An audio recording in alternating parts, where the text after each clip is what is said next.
তোমাদের প্রত্যেকের কাছে দোস্ত অনুরোধ, অবৈধ প্রেমে জড়াবা না, জিনার ব্যভিচারের রাস্তায় যেও না। ওয়ালা তাকরাবুজ জিনা, আল্লাহ কোরআনে বলছে ও আমার বান্দা, জিনা ব্যভিচারের দিকে যেও না। ইন্নাহু কানা ফাহিশা ওয়া সাআ সাবিলা, এটা বড় নিকৃষ্ট কাজ, এটা বড় মন্দ রাস্তা। এই রাস্তায় তুমি একেবারে ধ্বংস বরবাদ হয়ে যাবে। আমার বাপ অনুরোধ করছি, এই নওজোয়ান, মোবাইলে সুখ পাবা না, উলঙ্গ ছবি দেখে সুখ পাবা না। আখিরাত তো বাদ দাও, আমি আনিসুর রহমান লিখে দিলাম, দুনিয়াতেও সুখ পাবা না। প্রিয় বন্ধু শুনো শুনো, নর্তকী দেখে সুখ মেলে না, দুনিয়াতেও না, দুনিয়াতেও। জিনা ব্যভিচার দেখে, উলঙ্গ দৃশ্য দেখে, সুদ আর ঘুষ আর অবৈধ রোজগারি করে কবরে কিছু তো মিলবেই না, আখিরাতের কিছু তো মিলবেই না, দুনিয়ার সুখও মিলবে। আপনি দেখেন গিয়া হাসি, সিনেমার নায়িকার হাসি, সিনেমার নায়িকার হাসি ফরমালিন, ওই হাসির মধ্যে সুখ নেই। সুখ নাই দেখা সুখের আশায়, ভালোবাসা নাই দেখা দিন তারিখ ঠিক করে ভালোবাসার দিন ঠিক করছে, মূলত ভালোবাসা নাই দেখে।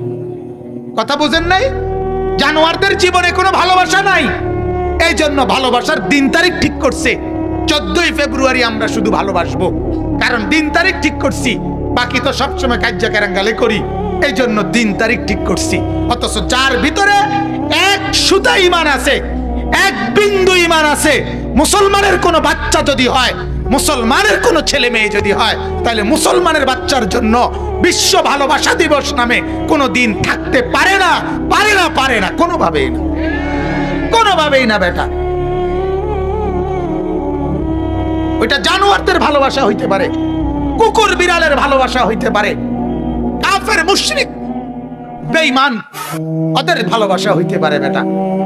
ইমানদার আমরা মুসলমান, আমাদের আবার আলগা ভালোবাসা কি? আমি আমার আল্লাহকে ভালোবাসি প্রতিদিন, কথা বলে না কেন? আমি আমার রাসূলকে ভালোবাসি প্রতিদিন, আমি আমার মাকে ভালোবাসি প্রতিদিন, আমি আমার বাবাকে ভালোবাসি প্রতিদিন, আমি আমার স্ত্রীকে ভালোবাসি প্রতিদিন, আমি আমার ছেলেকে ভালোবাসি প্রতিদিন, আমি আমার মেয়েকে ভালোবাসি প্রতিদিন, আমি আমার ভাই বোনকে ভালোবাসি প্রতিদিন, আমি আমার গ্রামবাসীকে ভালোবাসি প্রতিদিন। আমার আবার আলগা দিনে ভালোবাসার সবক শিখাইবা কার? কথা বলেন, আমার আবার আলগা ভালোবাসা কিতা? আলাদা একদিন হবে কেন? এজন্য মুসলমানের ছেলেরা সতর্ক করলাম, আজকে গুনাহ কিন্তু গ্রামে গ্রামে আর শহরে শহরে সমান। শহরের যত ফ্যাশন গ্রামেও চলে, শহরের যত নোংরামি গ্রামে গঞ্জেও এখন কি। কাজে অনুরোধ আমার, যদি কেউ মুসলমানের বাচ্চা হয়ে থাকো, এখানে যারা বসছো তোমাদের কাছে বললাম, কেউ নিজের মোবাইলে 14ই ফেব্রুয়ারি নামে কোনোভাবেই ভাইয়া কোনো মেসেজ, কোনো ছবি, কোনো ফুল, কোনো ভালোবাসার কোনো শব্দ, ভালোবাসার কোনো বাক্য কোনো মেয়ের কাছে, কোনো অচেনা মেয়ের কাছে, অপরিচিত কারো কাছে আলাদাভাবে এই দিনের নামে কোনো ভালোবাসা সরবরাহ করা কোনো মুসলমানের বাচ্চার কাজ হইতে পারে না। আল্লাহ আমাদেরকে লজ্জা শরম দান করুক, আল্লাহ আমাদেরকে ঈমান আমলের তৌফিক দান করুক। আমার ভাইয়া, এটা জরুরি বিষয়, আজ সতর্ক করার এত দরকার হয়ে পড়ছে।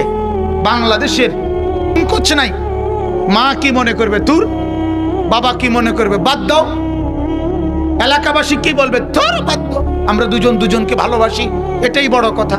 এখানে মা কি আবার, এখানে বাবা কি আবার, এখানে গ্রামবাসী কি আবার, এখানে বংশমর্যাদা, এলাকার সম্মান গৌরব কি আবার, আমাদের ভালোবাসাই বড়। এই কথা যারা করছো, ওরা আহ্বান জানাইছে এই বছর 14ই ফেব্রুয়ারিকে সামনে রেখে তারা দ্বিধাহীন ভালোবাসার গল্প, তোমরা কাছে আসো, গল্প জানাও, তোমাদের কাহিনী জানাও, তারা জানাইলে তারা পুরস্কার দিবে। জানেন আমার সন্তান মুসলমানকে কোথায় নামায় দিছে? অর্থাৎ ভালোবাসার মধ্যে কোনো দ্বিধা করবা না, এক সিনেমার নায়ক, আমি পত্রিকায় পড়ছিলাম, হিন্দু নায়িকা, আরে হিন্দু মহিলাকে বিয়ে করছে কলকাতার। আরে জিজ্ঞেস করছে, আপনি হিন্দু মহিলাকে বিয়ে করলেন, আপনি মুসলিম? ওই লোক, ওই ডাকাত, ওই জানোয়ারে পরিষ্কার জবাব দিছে, ভালোবাসা কোনো জাতপাত মানে না, ভালোবাসায় কোনো জাতপাত নাই। এটা কুত্তা হোক, বিড়াল হোক, শুয়োর হোক, একটা উত্তা লাইলে হয়েছে, এটা হতন লইয়া কথা। এটা কুত্তার লগে ঘুমাইছি না শুয়োরের লগে ঘুমাইছি, ভালোবাসার কোনো কি নাই, জাতপাত না। জাতপাত না মানে না এটা কি মানুষ জাত না কুত্তার জাত, এত তো ওটানের দরকার কি? বলেন নাউজুবিল্লাহ। আর এটা বাস্তব তো, ইউরোপ আমেরিকাতে তো হাজার হাজার লাখ লাখ মহিলা মেয়ে কুত্তার লগে রাত কাটায়, কুকুর পালে, কুকুররে খাওয়ায়, কুকুররে গোসল করায়, কুকুররে গা ধোয়ায়। ইউরোপ আমেরিকা অ্যাভেলেবেল এটা। তাহলে বুঝাই তো গেল কোনো জাতপাত নাই, মানুষ না কুকুর। কিন্তু মুসলমান, আমাদের ভালোবাসার জাতপাত আছে কিনা বলেন না? আমাদের মধ্যে মা বাবা পরিবার এলাকা প্রত্যেকের সম্মতি, ওদের দিকে নজর রাখা, এটা কি দরকার আছে কিনা বলেন? তাইলে স্বামী স্ত্রীর পবিত্র বন্ধন এক ছেলের জন্য উপযুক্ত হলে তার গোটা ফ্যামিলি তো তার জন্য ভাবে, ঠিক কিনা বলেন? এক মেয়ে উপযুক্ত হলে তার গোটা ফ্যামিলি তো তার জন্য বিবাহের কথা ভাবে। তাইলে তুমি ভালোবাসার পরে যে জিনিসের উদ্দেশ্য সাধনা, সেই ভালোবাসার ফলাফল স্বামী স্ত্রীর বন্ধন, সেটা তো মাই মিলাই দিবে, বাবাই তো চেষ্টা করে দিবে মেয়েটার জন্য, ছেলেটার জন্য। তুমি কেন নিজে এই নাফরমানি করছো? কথা বলেন না কেন? তুমি এই কেন অন্যায় করছো? তুমি কেন এই অবৈধ কাজ করছো? পৃথিবীর কোন মা বাপ তার সন্তানকে বিয়ে করাইতে চায় না উপযুক্ত অবস্থায়? বলেন, কোন মা বাপ তার মেয়েকে বিয়ে দিতে চায় না? মা বাবার ঘুম হারাম হয়ে যায়, মেয়েটা উপযুক্ত হইলে কখন মেয়েটাকে বিয়ে দিবে, ঠিক কিনা বলেন না কেন? এটাই তো মা বাবার স্বভাব, এটাই তো পৃথিবীর আজকের একদিনের ঘটনা না। সেই আদম আলাইসাল্লাম থেকে নিয়ে হাওয়া আলাইসাল্লাম থেকে নিয়ে যদি নারী পুরুষের এই সম্বন্ধ না হতো তো পৃথিবীর মানুষ এই পর্যন্ত আইতো? কথা বলেন না কেন? এই পর্যন্ত আসতাম আমরা? তাইলে আল্লাহ আমাদেরকে বুঝার তৌফিক দান করুন। অনেক ছেলে বসছো মাশাআল্লাহ। এজন্য ভাইয়া তোমাদেরকে বললাম, শুধু 14ই ফেব্রুয়ারি নিয়ে কথা না, তোমাদের প্রত্যেকের কাছে দোস্ত অনুরোধ, অবৈধ প্রেমে জড়াবা না, জিনার ব্যভিচারের রাস্তায় যেও না। ওয়ালা তাকরাবুজ জিনা, আল্লাহ কোরআনে বলছে, ও আমার বান্দা, জিনা ব্যভিচারের দিকে যেও না। ইন্নাহু কানা ফাহিশা ওয়া সাআ সাবিলা, এটা বড় নিকৃষ্ট কাজ, এটা বড় মন্দ রাস্তা। এই রাস্তায় তুমি একেবারে ধ্বংস বরবাদ হয়ে যাবে। আল্লাহ আমাদেরকে বুঝার তৌফিক দান করুক। আল্লাহ আমাদেরকে, আমাদের চোখ, আমাদের দিল খুলে দিক, বলেন আমিন। আমি মূলত এবার যে আয়াতটা পড়ছি, এই আয়াতটার মধ্যে এই ভালোবাসার কথা, হ্যাঁ এই জন্য এটা পড়ছি। এগুলো এতক্ষণ বলার উদ্দেশ্য হইল এই আয়াতটাই ভালোবাসার আয়াত। বলেন আলহামদুলিল্লাহ। কোরআনুল কারীমের এই সূরা তাওবা এই 25 নম্বর আয়াতে আল্লাহ পাক রব্বুল আলামিন এখানে দুইটা ভাগ করছে আয়াতটাকে। আল্লাহ বলেন একদিকে 8টা জিনিস বলছে। কয়টা? 8টা। আল্লাহ বলছে এই 8টা জিনিস একদিকে, আর একদিকে 3টা জিনিস বলছে। আল্লাহ বলেন এই 8টিকে তুমি বান্দা ভালোবাসো, আমার মানা নাই, তবে এই দিকে যে 3টা, এই 3টার ভালোবাসা এই 8টার চাইতে উপরে থাকতে হবে। কথা বুঝছেন নি আপনি?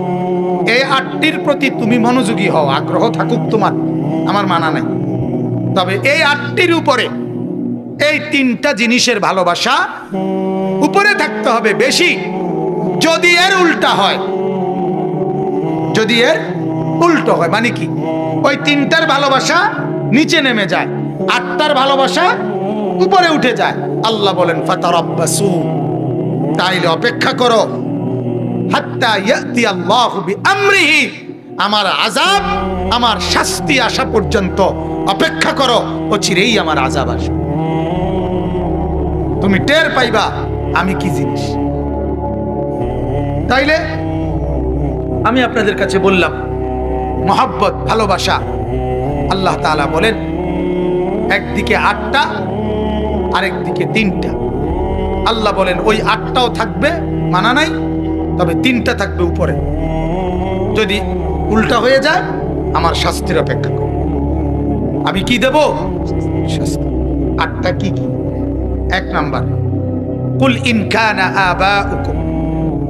আল্লাহ বলেন এ নবী বলে দেন, যদি তোমাদের ভালোবাসা হয় এই 8টি জিনিসের প্রতি। 1 নাম্বার আবাউকুম, তোমাদের বাবা মা। বাবা মা, দাদা দাদি, নানা নানি, এরা মানে বাপ দাদা, সহজ কথা। কি বলেন না? 1। 2 ওয়া আবনাউকুম, তোমাদের সন্তানাদি, ছেলে মেয়ে, এদের প্রতি ভালোবাসা। 3 ওয়া ইখওয়ানুকুম, তোমাদের ভাই বোন, ভাই বেরাদর, ওটা হলো। 4 ওয়া আজওয়াজুকুম, তোমাদের স্ত্রী। স্ত্রী হলে স্বামী। আজওয়াজের মধ্যে দুটো অর্থ আছে, মানে জোড়া, তোমার জোড়া। তুমি ব্যাড হইলে তোমার স্ত্রী, আর তুমি মহিলা হইলে তোমার কি? স্বামী। জান্নাত তো পুরুষ নারী সবার জন্য দরকার না? কথা বলেন না? কোরআন পুরুষ নারী সবার জন্য না? 4টা। 5 নাম্বার ওয়া আশিরাতুকুম, তোমার আত্মীয় স্বজন, শ্বশুর শাশুড়ি, চাচা মামা ফুফা খালু, হ্যাঁ এরা আত্মীয় স্বজন। কয়টা হলো? কোন? বাবা দাদা 1, সন্তানাদি 2, ভাই বোন, স্ত্রী, আত্মীয় স্বজন। মানুষের মধ্যে 5 আইটেমে সব পড়ে গেছে, মানে এটার ভিতরে সবাই আছে, ঠিক না বলেন? এবার আল্লাহ বলেন আর 3টা, ওয়া আমওয়ালুন ইকতারাফতুমুহা, যে টাকাগুলো তোমরা সম্পদ, টাকা পয়সা, সম্পদ জমা করছো তুমি কষ্ট করে, তিল তিল করে, এটার প্রতি ভালোবাসা। এটার প্রতি মানুষের ভালোবাসা থাকে, এটা আমার কষ্টের কামাই, ঠিক কিনা বলেন না? এটা কোনো দোষের কথা। তোমার কষ্ট করে তুমি কামাই করছো, এটার প্রতি তোমার মহব্বত থাকবে না?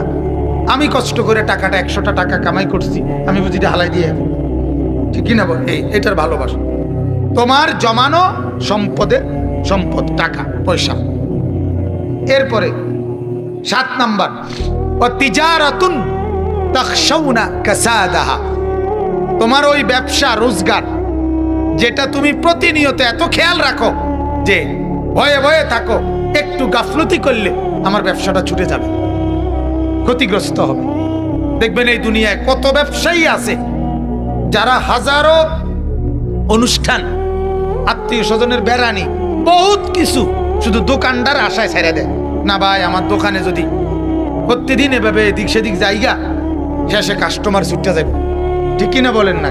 এরম আছে না মানুষের, যে দোকান ছেড়ে যাইতে রাজি, শুধু দোকান। আল্লাহ বলেন তোমার যেই ব্যবসা উপার্জন, তোমার অটো, তোমার সিএনজি, তোমার প্রাইভেট কার, তোমার গাড়ি, এই যে আমার যে ড্রাইভার গাড়ি চালায়, আমার সারাক্ষণ তার নজর গাড়ির দিকে, সারাক্ষণ খেয়াল রাখে। একটু আওয়াজ হইলে হেতে বুঝি, আমি বুঝি না, হেতে ঠিকই টের পায়, কোনান দিয়া দেখি যে আবার ব্রেক করে চায়, চাক্কা চুক্কা চায়, কথা বুঝছি কি? হে তো তার ফিকির, এটা তার ভিতরে এটা কাজ করে। আমি আজকে এক জায়গায় নামতে সময় একটু রাস্তাটা একটু ঢালু, দরজাটা ধরে নামবেন, এটা যদি আপনি খুললে ছেড়ে দেন, দাম করে বাড়ি গেল, হ্যাঁ হেতের এটা ফিকির। আমি তো এটা বুঝি না। তাইলে আল্লাহ তাআলা বলেন যার যে উপার্জনের মাধ্যমটা, এটার প্রতি মহব্বত। কটা হলো? 8 নাম্বার ওয়া মাসাকিনু তারদাউনাহা, তোমার যেই বসত ভিটা, ঘরদুয়ার, বাড়ি ঘর, বিল্ডিং, দালান, যেটাই হোক, তোমার এই বসত ভিটার মহব্বত। এই কয়টা হইল? আর কিছু বাকি নাই মানুষের, সব এটার ভিতরে চলে আসছে। তোমার উপার্জিত সম্পদ, তোমার আয় রোজগারের যেটা যার মাধ্যম, কথা বুঝছেন কিনা? যে যে চাকরি হোক, ব্যবসা হোক, দোকানদারি হোক, যে যেমনি কি করো, আয় করো ওইটারে। আর তোমার বসত ভিটা, ঘরদুয়ার, এগুলোর প্রতি তোমার ভালোবাসা। আল্লাহ বলেন আমি এগুলোর কোনোটাই নিষেধ করি না, একটাও নিষেধ না। মা বাপকে ভালোবাসা নিষেধ, হ্যাঁ, সন্তানাদিদেরকে ভালোবাসা নিষেধ, স্ত্রীকে ভালোবাসা নিষেধ, ভাই বোনকে ভালোবাসা নিষেধ, আত্মীয় স্বজনকে ভালোবাসা নিষেধ, আমার নিজের উপার্জিত টাকাকে মহব্বত করা নিষেধ, নিষেধ। আমার উপার্জনের মাধ্যম, আমার এটা নিষেধ না। আমার বসত বিটা নিষেধ না। আল্লাহ বলেন এগুলোর ভালোবাসা আমি গ্রহণ করলাম, তবে আমি আল্লাহর শর্ত হইল এইগুলো, এই 8টার সবগুলো আহাব্বা ইলাইকুম মিনাল্লাহি ওয়া রাসূলিহি ওয়া জিহাদিন ফি সাবিলিহি। এই 3 জিনিসের ভালোবাসা। 1, আমি আল্লাহর প্রতি ভালোবাসা। 2, আমার রাসূলের প্রতি ভালোবাসা। 3, আমার রাস্তায় জান চাইলে দিয়ে দিবা, মাল চাইলে দিয়ে দিবা, এ কথার ভালোবাসা। কত হলো? 1, আল্লাহর ভালোবাসা। 2, রাসূলুল্লাহ সাল্লাল্লাহু আলাইহি সাল্লামের ভালোবাসা। 3, আমার রাস্তায় জান দরকার হইলে জান দিবা, মাল দরকার হইলে মাল দিবা, এই ভালোবাসা। আল্লাহ আমি রেডি, আপনার জন্য চাইলে আমি সবার আগে দেব। আপনার মসজিদ, মাদ্রাসা, এতিম, অসহায়, গরিব, দুঃখী, বিধবা, প্রতিবন্ধী, বিকলাঙ্গ, মুসাফির, পথিক, অভাবী, যার জন্য চায় আল্লাহ এগুলো আপনার রাস্তায় দেওয়া, এগুলো আমি দেব। কথা বুঝছেন কি না? আপনার দ্বীনের জন্য জান কুরবানি দরকার, আমি রেডি, আমি দেব।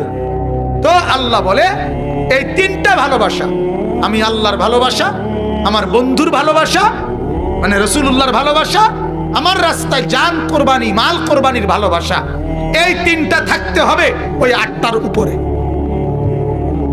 বুঝাইতে পারলাম নি কোন? নাহলে আবার কই, বুঝছেন কি না কোন? না বেশি আবার দেরি করলে জিনিসটা দেরি ঠান্ডা হয়ে গেলে তো। ফাতারাব্বাসু, আল্লাহ বলেন যদি এই 8টি জিনিসের ভালোবাসার চাইতে আল্লাহর ভালোবাসা, আপনি রাসূলের ভালোবাসা এবং আমার রাস্তায় জান মাল কুরবানির ভালোবাসা যদি বেশি না হয়, আল্লাহ বলেন ফাতারাব্বাসু, নবী আপনি বলে দেন সবাইকে তোমরা অপেক্ষা করিও হাত্তা ইয়াতিয়াল্লাহু বিআমরি, অচিরেই আল্লাহর আযাব, শাস্তি আসবে। আখিরাতের শাস্তি তো হবেই, কবরের শাস্তি তো হবেই, দুনিয়ার শাস্তি হলো এই সাংসারিক এই শান্তি আর মিলবে না, মিলবে না। কিস্তি লইতে লইতে কার ফকির হয়ে গেছে, কিন্তু বেডি খুশি হয় না, উতাইতে খুশি হয় না। ৬,০০০ টাকার কিস্তি, সেদিনও আমার এক লোকে বলছে হুজুর আজ ৬ লাখ টাকা হয়েছে আমার কিস্তি। এখন বৌজি থুইয়া বাইতে বাইকে গেছে, তার ভাই আমার কাছে দোয়া চাইছে এই কয়দিন আগে, অভাব চায়। এটা বড় ওই যে আল্লাহরে নাফরমানি করছো, আল্লাহ বলে শাস্তি উঠাই দিছে। এক বেলা বেড়ি, বেড়ির গা 3 পিস আছে, ও বেড়ির কারি শাড়ি কাপড় আছে, শুধু উত্তরের ঘরের ভাবি আরেক কালারের একটা 3 পিস কিনছে। বেড়ারে আইয়া কইছে বিশ্বাস করো তুমি যদি নিজের চোখে দেখতা, উত্তরের ঘরের ভাবি একটা 3 পিস কিনছে রে, আল্লাহ আল্লাহ আল্লাহ, এটা এত সুন্দর, আমি এটা কিতা কিনলাম ফিসে দিয়ে। এবার বেড়ি বেড়ি জামাই রে কয় তুমি যদি নিজের চোখে দেখতা, তুই বেড়ি নিজে আরেক বেড়ি রে দেখাইতে বললা দাওয়াত দিতেছ, বেকুব তোর বাতরান দেখে। যদি হেবিডি লয়ে ভাগ্য যায় তো জামাই, যে যখন হেবিডি রে বেশি সুন্দর লাগছে তো তুমি বাদ তো। কথা বোঝেন না? তাহলে এটা তো কোনো ইমানদারের কথা হইতে পারে না। তো এরকম আপনার দেখা গেছে ওই অভাব, ওই এবারে হেবাটা হয়তো কইলো না আমি পারতাম না, হ্যাঁ আমার পক্ষে সম্ভব না, আমি একবার কিনে দিছি একটা তোমারে, আবার হেবুডিটার মতো আর একটা কিনতে পারতাম না। সংসারে যা করলাম এই অজাতের ঘরে, হ্যাঁ আজ 30 বছর জীবনে কোনোদিন একটা মন মতো জিনিস লইতে পারলাম না, যা সংসারে করে গেল শেষ 30 বছর চালি মারি, 30 বছর কি বুঝলা গেছে, সব শেষ। বলেন নাউজুবিল্লাহ। তাইলে সুখ মিলে না, আল্লাহকে নারাজ করে কি মিলে না? যে বিবিরে টেলিভিশন দেখাইছেন সুখ মিলবে না। যে ছেলেকে নামাজ না পড়াইয়া ঘরের মধ্যে শুয়ে আছে, একটা ওয়াক্ত নামাজ পড়ে না, ফজরের নামাজ পড়ে না, আপনার চোখের সামনে আপনার নাফরমান ছেলে ঘুমায়া থাকে, আপনার নাফরমান মেয়ে ঘুমায় থাকে, তাহলে তো আল্লাহর মহব্বত নিচে নেমে গেছে, রাসূলুল্লাহর মহব্বত নিচে নেমে গেছে। নেমে গেছে না বলেন না? সন্তানের মহব্বত উপরে উঠে গেছে, স্ত্রীর মহব্বত উপরে উঠে গেছে, মা বাবার মহব্বত উপরে উঠে গেছে, বাচ্চা কাচ্চাদের মহব্বত উপরে উঠে গেছে। টেলিভিশন চলতেছে তো আপনার বিবি বাচ্চা খুশি, আল্লাহ তো নারাজ। আপনার ঘরে সুদ ঘুষের টাকা তো আল্লাহ তো নারাজ, ওরা না খুশি। আপনার ছেলে মেয়ে বেপর্দা তো আল্লাহ তো নারাজ, ওরা না খুশি। মেয়েটা বেপর্দা, ছেলেটা মোবাইলে অশ্লীল ছবি দেখে, এক ওয়াক্ত নামাজ পড়ে না, ওরা তো খুশি, কিন্তু আল্লাহ আর রাসূল তো নারাজ। আল্লাহ বলে অপেক্ষা করো, শাস্তি মিলবে তোমার। ওয়াল্লাহু লা ইয়াহদিল কওমাল ফাসিকিন। শেষ কথা হলো আল্লাহ তাআলা বলেন, ও বান্দা মনে রাখো, পাপীকে, নাফরমানকে, অবাধ্যকে, ফাসিককে, কবিরা গুনাহকারীকে আমি আল্লাহ হেদায়েতের পথ দেখাই না, আলোর পথ দেখাই না, জান্নাতের রাস্তা দেখাই না। গুনাহমুক্ত জিন্দেগিতে জান্নাতের ঘ্রাণ, আরে গুনাহওয়ালা জীবনে আপনি জান্নাতের ঘ্রাণ পাবেন না। গুনাহ আপনাকে গুনার দিকে টেনে নিবে। একটা সিগারেট আপনাকে পরবর্তী সিগারেট ধরাইতে উৎসাহিত করবে, একটা ছবি আরেকটা ছবি দেখতে উৎসাহিত। কথা বুঝছেন কিনা? এজন্য আল্লাহ বলেন, পাপী নাফরমানকে আমি পথ দেখাই না, পথ দেখাই না। এজন্য ভাইয়া অনুরোধ করছি, তাইলে আপনার আল্লাহ সংসার করতে নিষেধ করছে, ঠিক না? কথা বলেন না কেন? আয় রোজগার করা নিষেধ, বউ বাচ্চা পালা নিষেধ, শুধু নিষেধ আল্লাহকে নামায় দেওয়া, রাসূলকে নিচে নামায় ফেলা। এটা কি? এটা খেয়াল করেন। আপনি দেখেন, আমি আপনাদের কাছে অনুরোধ করলাম, ভালোবাসার এই স্লোগানটা আপনারা নেন। আপনি আপনার ছেলেটা দেখেন নামাজ পড়ে না, কেন পড়ে না? আপনি একটু ভাবেন, বিবি কেন পর্দা করে না? আপনার ঘরে কেন টেলিভিশন চলবে? আপনি একটাবার বিবেককে বলেন, এটা কারে খুশি করার জন্য আপনি টেলিভিশন চালাচ্ছেন? আপনি অবৈধ রোজগার কেন করছেন? যে ছেলেটা এক ওয়াক্ত নামাজ পড়ে না, তার লাগে কিস্তিতে টাকা লইয়া তারে বিদেশ পাঠাইতেছেন, আপনার কি অর্জন হবে এতে? বাবা বলেন, আখেরাত কথা কয় না, খবর, দুনিয়া, দুনিয়াও তো না, এতে খবর রাখতো না, খবরও রাখবে, খবরও রাখবে। কথা বুঝছেন?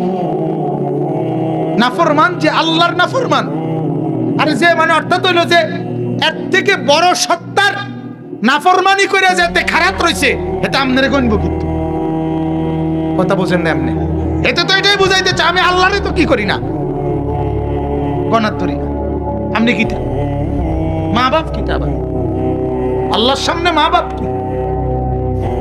এজন্য অনুরোধ, তোমরা যারা ছেলে ভাইয়া, তোমাদের কাছেও বলি বাজান, দুই কথা। এক কথা তো মা বাবার কাছে বললাম, আপনাদের বিবি বাচ্চার দিকে, সন্তানদের দিকে নজর দেন। আর তোমাদেরকেও বললাম, ভাইয়া তোমরা যারা বসছো, কষ্ট করছো, আমার অনুরোধ, আবারও বলছি বাপ, আমি পায়ে ধরে বলি, বন্ধু, জীবনটাকে এক প্লেট খিচুড়ি মনে করো না। অনুরোধ বাজান, জীবনের এটা কোনো কিছুই না, একটা জিলাপি, দুগা ভাত তরকারির জীবন মনে করো। জীবনের একটা লক্ষ্য উদ্দেশ্য আছে, টার্গেট আছে। অনুরোধ, আমার জীবন সুন্দর করো, জীবন সুন্দর করো। আল্লাহ তাআলা আমাদের প্রত্যেকটা ছেলেদেরকে তৌফিক দান করুন। গুনাহ থেকে বাঁচো বাজান, নামাজের সেজদা করো, আখিরাতের ফিকির করো, নিজের জীবন সুন্দর করো। মনে রাখো বাপ, এটাও একটা জরুরি কথা, যদি বাবায় খবর না রাখে, যদি মায় ইবাদতের খবর না রাখে, তবুও তোমারে কিন্তু হিসাব দিতে। কথা বুঝেন নাই আপনি? হাসরের ময়দানে এই কথা বললে হবে না যে আমার আব্বাই আমারে নামাজ পড়াইছে না দেখা আমি পড়ি নাই, এই কথা বললে চলবে তো? তাইলে বাপ, বিষয়টা কিন্তু সাংঘাতিক, বিষয়টা সাংঘাতিক। আল্লাহ তাআলা ইব্রাহিম নবীকে সন্তান, তাকে জান্নাত দিবে, কিন্তু বাপ আজরকে জাহান্নাম। কথা বলেন না কেন? আল্লাহ তাআলা নূহ নবী বাপ ওনাকে জান্নাত দিবে, ছেলে কেনান তাকে জাহান্নাম দিবে। আল্লাহ তাআলা লূত আলাইহিস সালাম নবী স্বামী ওনাকে জান্নাত দিবে, ওনার স্ত্রী তাকে জাহান্নাম দিবে। লূত আলাইহিস সালামের স্ত্রী জাহান্নাম, নবীর স্ত্রী। কোরআন। আল্লাহ তাআলা আসিয়া মহিলা স্ত্রী তাকে জান্নাত দিবে, তার স্বামী ফেরাউন তাকে জাহান্নাম দিবে। স্বামীরে বুঝাই দিল তুমি কিন্তু জান্নাতি হতেই হবে, স্ত্রীকে বুঝাই দিল তুমি কিন্তু জান্নাতি হতেই হবে, বাপকে বুঝাই দিল তুমি কিন্তু জান্নাতি হতেই হবে, ছেলেকেও বুঝাই দিল তুমি কিন্তু জান্নাতি হতেই হবে। অতএব প্রত্যেকেই নিজ নিজ জায়গায় আখিরাতের ফিকির। প্রথম ফিকির আমার নিজের, দ্বিতীয় ফিকির আমার পরিবারের, তৃতীয় ফিকির আমার মহল্লা। এভাবে ফিকির বাড়াবে। কিন্তু প্রথম আমি আমার নিজের ব্যাপারে আমাকে মজবুত থাকতে হবে। আমার বাপ আমার 14 গোষ্ঠীও যদি নাফরমানি করে আমি করব না। এ কথার উপরে কি থাকতে হবে? ঈমান থাকতে হবে। কথা বুঝছেন? আমার আব্বাই কইছে দেখেই আমি সুদের টিয়া লমু, আমার আব্বাই কইছে দেখেই আমি হারাম টাকা রোজগার করব না, না। আজ আমরা এটা ভুলে যাই। আজ আমরা একজন আরেকজনের কান্দে চাপাই দিই। অনেক লোক আছে কোরআন শরীফ পড়ে না, পড়তে জানে না, জিগাইলে কইব কি হুজুর এই দুঃখের কথা কইয়া লাভ নাই, ছোটবেলায় বাপ মা পড়াইছে না এই জন্য কোয়াল খারাপ শেষ। এই কথা কইয়া লেলেই হাসরের ময়দানে আল্লাহ বলবা আরে কিতা করিবা, তোমার যে তোমার বাপ মা পড়াইছে না, অতএব তুমি গিয়া যাও বেহেশতে যাও, তুমি ভাত তরকারি খাও। হ্যাঁ কি আলাপ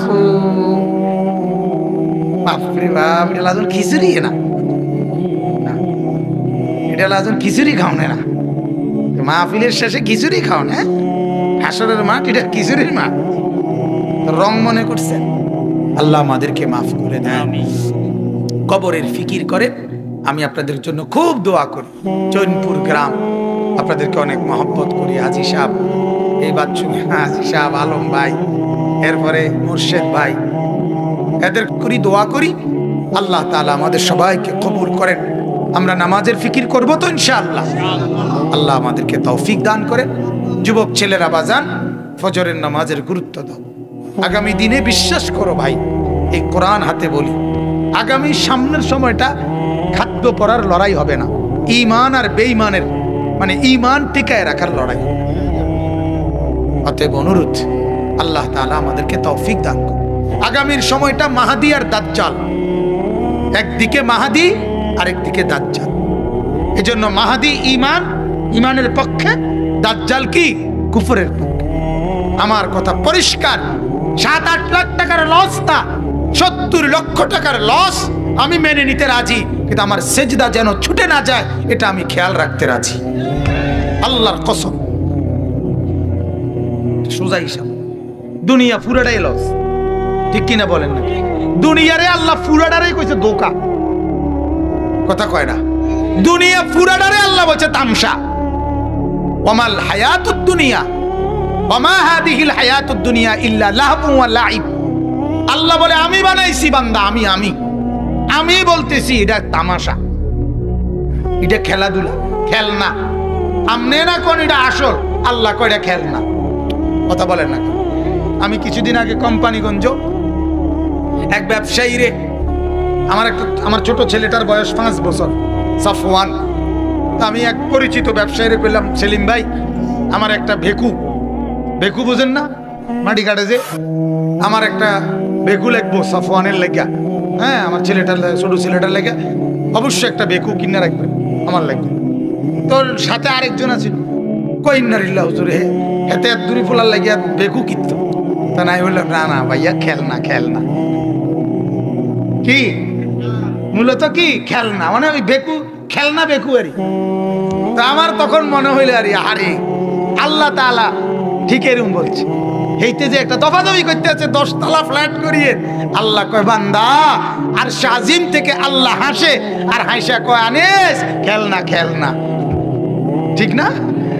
তো এ না করে কি বিল্ডিং, আল্লাহ কি কয় আনে যেটি খেলনা খেলনা, এটি ফেলনা, এটি হুদ্দা না, হায় হায় হুদ্দা না, থাকবো না তৈরি। যেদিন সব ঘুষে ফেলবি সেদিন কবর তোরে ডাক দিয়া বলবে, এই বেটা দিয়া ছেড়ে দে বিল্ডিং, ছেড়ে দে ওই দালান প্রাসাদ, একটা লাঠি দিয়া নাফরমানকে কবরে ফেলে দিয়ে কবর বলবে, আয় আয় বেটা দেখ, ডানেও আর কোনো টাইলস নাই, বামেও নাই, পায়ের দিকেও নাই, মাথার দিকেও নাই, উপরেও নাই, নিচেও নাই, দেখ চতুর্দিকে মাটি আর মাটি।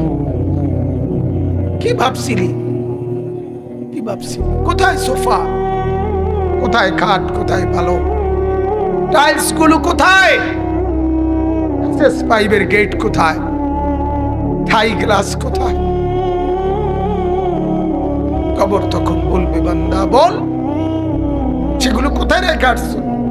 কি কষ্টটা না করছো, খাইয়া না খাইয়া নিজের হাতে ইটের মধ্যে পানি দিছ, নিজের হাতে ওয়াল ভিজাইছো সারা রাত সারাদিন, নিজের হাতে কান্ধে কইরা কাঠ টাইনা আনছো, এই দুনিয়া সাজাইছো, আজ সেগুলো কোথায়? আজ ছেলেরা কই, যেই দিন বাপ মরে সেই দিন রাতেও সন্তান যাই কান্দাকাটি করুক, রাত হইলেও ভাত ঠিকই খায়। কিও ভাত খায় না, পরের দিন নাস্তা খায় না, কিরে কান্দস না তুই, না বলে তোর বাপের লেগে দুঃখিত, ভাত খাস খা। কথা বলেন না, এর নাম দুনিয়া, এর নাম কি? ধোকা। এটা ধোকা, এটা ধোকা, এটা ধোকা। হিসাব কেবল খানার, হিসাব কেবল বাবার ওয়াদা পালন করে নাই, বাবার ওসিয়ত পূরণ করে নাই, বাবার ঋণ আদায় করতে রাজি না, বাবার ওয়ারিসের সম্পত্তি, এই বাবার মৃত্যুর কারণে বোন সম্পত্তি পাবে, এটা দেয় না, এটি সব বাদ দাও, গরু জব করে ভাত খাবো, খানা বাপের লেগে খানা, উদ্দা নামে না বাপের খানা, কিন্তু সবার পেটে পেটে খানা, ভাত তরকারি। কেন কেন এটা আগে হবে, এটা আগে হবে কেন? ওয়ারিসের বন্টন হবে আগে। কোন বাপ মৃত্যুর পরে একটা নুনের বাড়ি, আধা কেজি লবণ, লবণও যদি রাখা থাকে, বাবা উনি আনছিল বাজারের থেকে, আল্লাহর কসম এই নুন টুকুর উপরে ছেলে মেয়ে যতজন, ওদের প্রত্যেকের ওয়ারিস হিসাবে অধিকার, সবাই ভাগ করে দিতে হবে। বুঝেন এটা মিয়া? বুঝেন তো না, ভাতের থালা বোঝেন। ওয়ারিস শুধু জমির উপরে হয় না, বাবার স্থাবর অস্থাবর সবকিছুর উপরে ওয়ারিস, একটা নুনের বাড়ির উপরে ওয়ারিস। আমরা এটা পালন করি, কথা বলেন না কেন? খানাটা হেতে হেতে বাপে মরছে, এতে ফুলাকা কান্দে, আর মানুষে গিয়ে কয় খানাটা কোন দিন করিবা? আরে বুঝছি তো, কান্দা তো আইয়ে বুঝছি আমারও, কিন্তু ফাঁকি দিয়ে কথাটা ভাঙ্গা লইলে ভালো আছিল না? হ্যাঁ, খানাটা কোন দিন করবা? আরে বুঝছি বুঝছি নামনি ডাকাত, তুই তো বাতে না টোয়াইতে আস, তুই তো মূর্খা না টোয়াস বেটা। 60 দিনের দিন ভাত খাবাই তৈব, 40 দিনের দিন ভাত খাবাই তৈব, কিটা ঘটনা কিটা? ভাতের উপরে এত চাপা চাবি বলেন না মিয়া? হ্যাঁ, এটা এটা এটা আজ যে বেঙ্গল এটা এটা জানাজার মাঠে কই এলাও খানাটা কোন দিন করবা? হ্যাঁ, খানার রূপে কোনো ওষুধ নেই, খানাটাই বড় ওষুধ। ওষুধ খাইলে খাইলাম, না খাইলে না, ভাত খাওয়াইলাম। আল্লাহ আমাদেরকে মাফ করে দেন। আমার বাপ, আমরা কবর প্রতিনিয়ত ভুলে যাই। আল্লাহ নবী সাল্লাল্লাহু আলাইহি ওয়াসাল্লাম বলেন, ও উম্মত, তুমি নিজে যে আমলটুকু পাঠাইছো এটাই তোমার বড় পুঁজি, এটা বড় পুঁজি। মত দেখো না কি পাঠাইছো। আমি যাওয়ার আগেই তো আমার কবরের বিছনা, কবরের সামানা পাঠানো উচিত, ঠিক কিনা বলেন?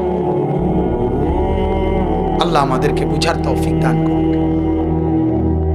বিসমিল্লাহির রহমানির রহিম।